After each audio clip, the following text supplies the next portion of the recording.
உங்களில் எத்தனை பேருக்கு தெரியும் கருங்கோழி? இதில் இருக்கும் மருத்துவ குணங்கள் தெரியுமா? வாருங்கள் கொஞ்சம் விரிவாக பார்க்கலாம். நரம்பு தளர்ச்சி போன்ற பிரச்சனைகள் உள்ளவர்களுக்கு கருங்கோழி கறி மிகவும் நல்லது.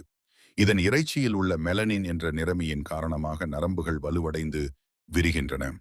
இதில் புரதச்சத்து மிகுந்துள்ளது. உடலில் நோய் எதிர்ப்பு சக்தியை அதிகரிப்பதில் முக்கிய பங்காற்றுகிறது.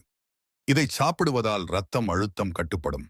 இதய நோய்களுக்கு ஏற்றது. மத்திய பிரதேசத்தின் மலைப்பகுதியில் உள்ள மக்கள் இந்த கோழியை ஆண்மை விருத்திக்கு ஏற்றது என்கிறார்கள். ஆஸ்துமா மற்றும் கல்லீரல் பிரச்சனை உள்ளவர்களும் தங்கள் உணவில் கருங்கோழி இறைச்சியை சேர்த்துக் கொள்வது நல்லது.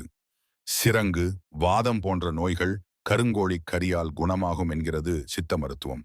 பெருங்காயம், மிளகு, பிரப்பங்கிழங்கு என பல மருத்துவ மூலிகைகளை சேர்த்து செய்யப்படும் கருங்கோழி சூரணத்தால் விக்கல், மூலம், வாயு நீங்கும். இது போன்ற பல சுவாரஸ்யமான தகவல்களை அறிந்து கொள்ள எமது யூடியூப் சேனலை சப்ஸ்கிரைப் பண்ணி வைத்துக் கொள்ளுங்கள்.